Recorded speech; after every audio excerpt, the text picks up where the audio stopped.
Hi, this is Kathleen Eaton, and this is part 8 of the video series on spiritual disciplines.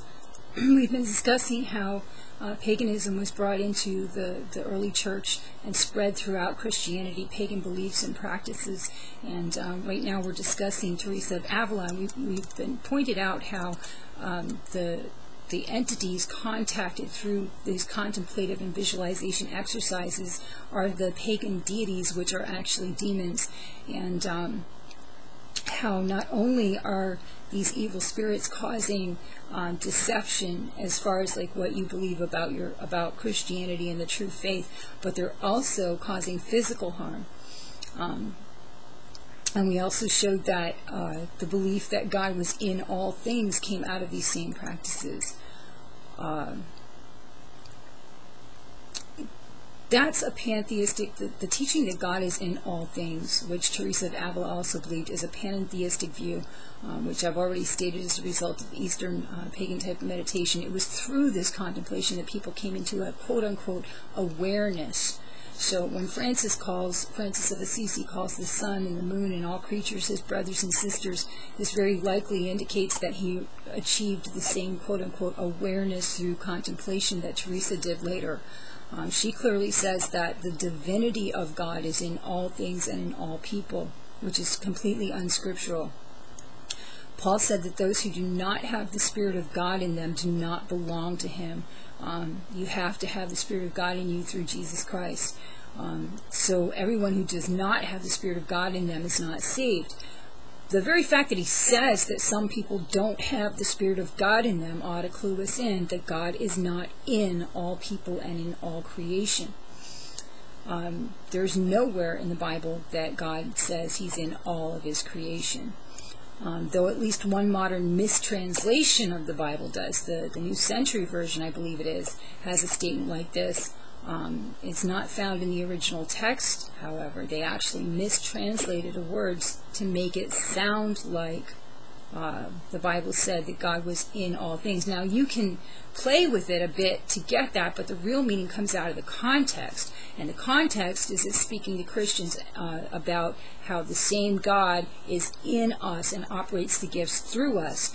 But the very fact that it's speaking to Christians ought to tell you that God is not in all things or working in and through all things. He's working in and through Christians, the believers through which He operates the gifts of the Spirit.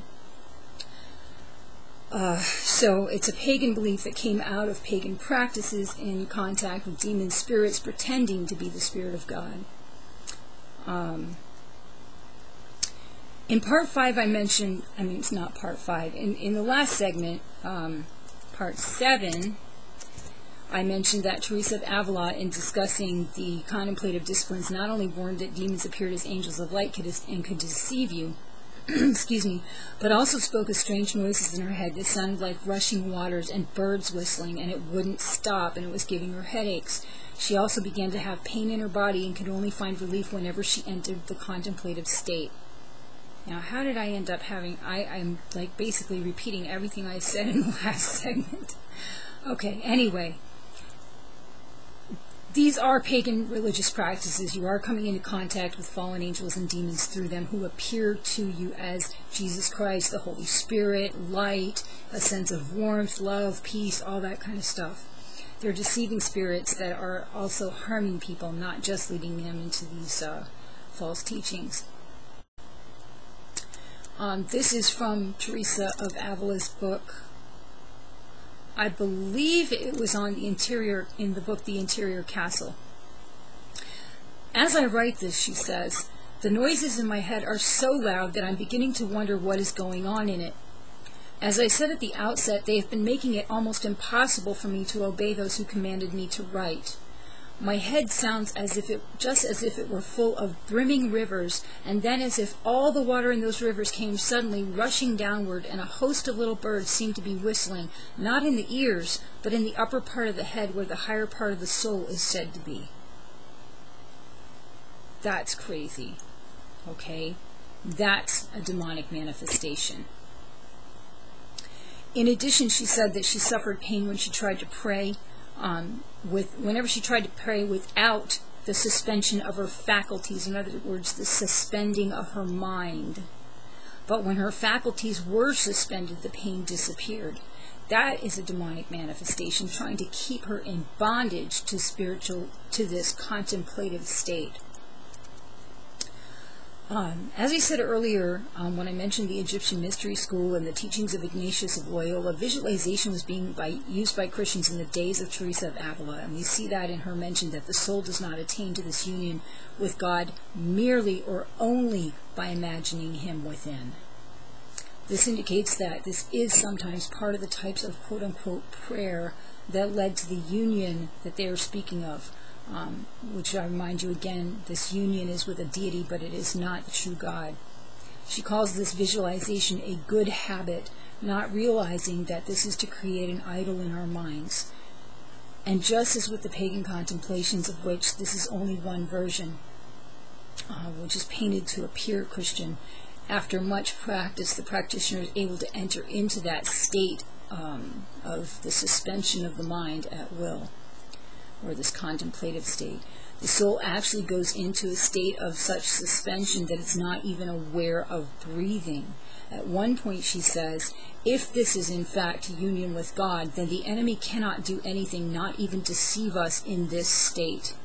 Now here she's being very presumptuous by saying that the enemy, she's assuming, now first she says, if it's union with God, then the enemy can't do anything, not even deceive us in this state. So now she's saying that demons cannot deceive you in the contemplative state if it's a union with God, and she believes with her whole heart that it is union with God.